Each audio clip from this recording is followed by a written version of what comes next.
Why are poets so confrontational? Because they're always writing verses. Okay. All right, this next reader, it's a slow burn, I get it. Yeah. I am perhaps the slow one. This next reader asked me earlier this week if she could read earlier in the evening, and I said, sure, why not? But why so hasting? With all due haste, please welcome Alice Hastings.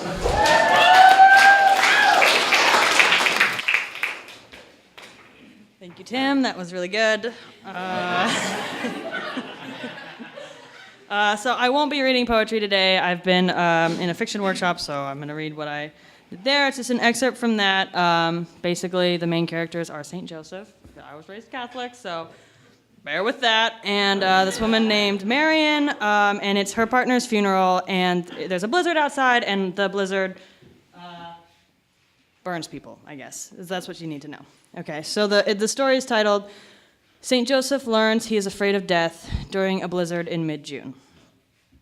St. Joseph looked like a star because St. Joseph was a star. His white vestments, freshly washed, shone as such.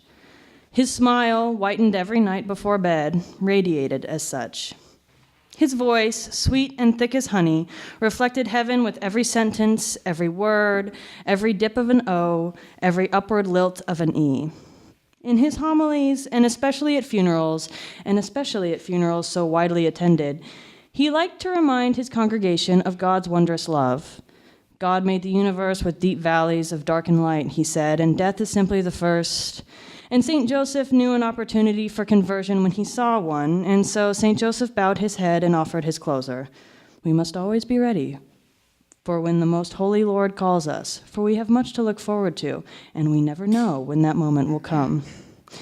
With that, the pallbearers lifted Laura to their shoulders and followed St. Joseph, who followed the altar boy with incense, who followed the altar girl carrying a golden crucifix, who opened the door, and because she was first in line to see that, in mid-June, much to everybody's surprise, it had begun to snow.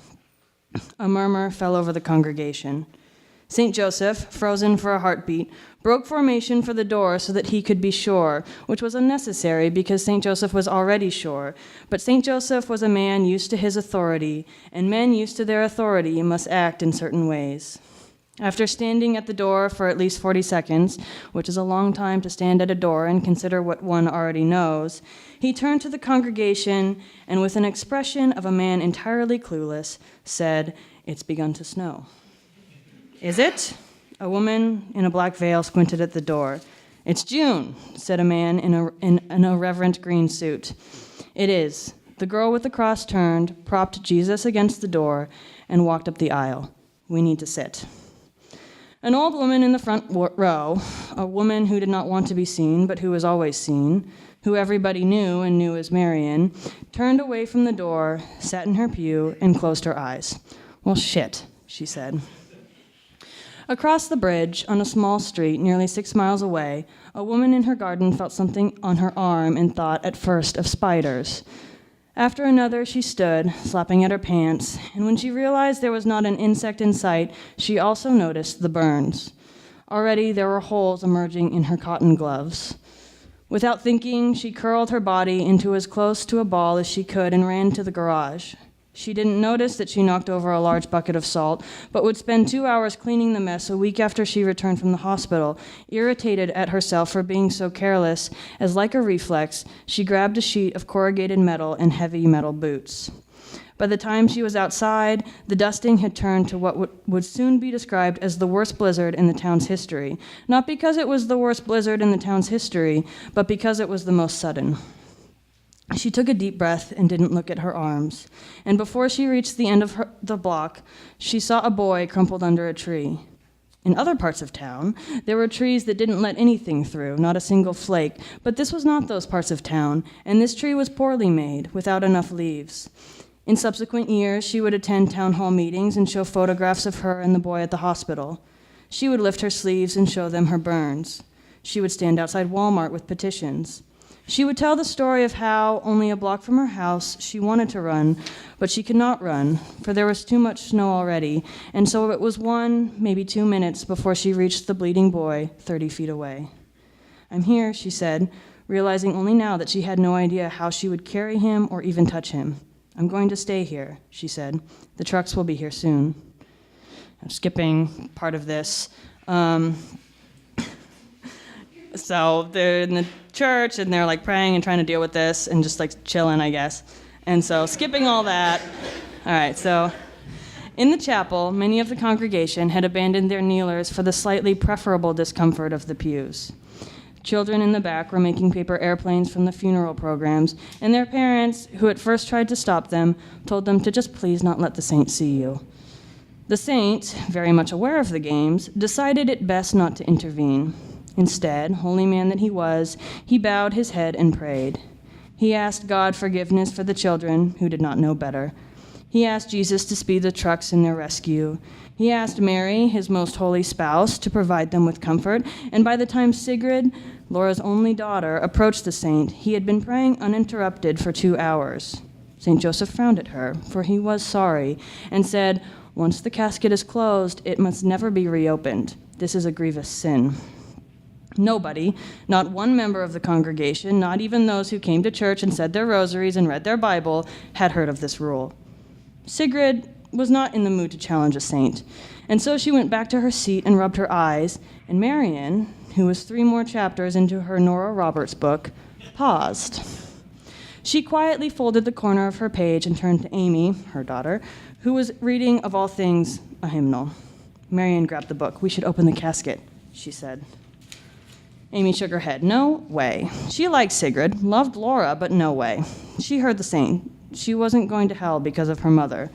But Marian had made up her mind, regardless of whether or not her daughter would help, and so she went to the front and kneeled by the casket, pretending to pray, and when it seemed St. Joseph was safely unaware of her, she reached for the lid. But St. Joseph was never completely unaware, because St. Joseph was the keeper of God's house. "Marian," he said, "we mustn't open the casket." Marian smiled. "Joseph," she said, "there are some of us who would very much like to see Laura again. Now be a good man and sit down." He did not. "Sit down," she said again. St. Joseph tightened his hands. He asked God forgiveness for her transgression. "I don't need forgiveness, sweet man," she said, though she was not and had never been entirely sure of this. "Are you willing to risk your most holy soul?" Marian smiled, and with strength amplified by her mood, she turned toward the casket. And because a casket is not a complicated thing to open, it was done in no time at all. "There," Marian said. St. Joseph had just now reached her and was, she happily noticed, a little out of breath. "Now ask God to forgive me, and we'll call it a tie." Joseph stared at her and then Laura, his mouth open ever so slightly, and without a word, he turned to the back of the church to take airplanes away from children. And it was almost an hour before the congregation stopped whispering about what happened and went back to keeping themselves busy, murmuring rosaries for the trucks and for Laura, and because it seemed she needed it, for Marian, who did not return to her pew for a long time. Anything to keep her distance from the saint, to show him that she was perfectly fine with her choices, perfectly fine.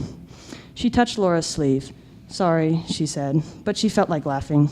Can't be trusted.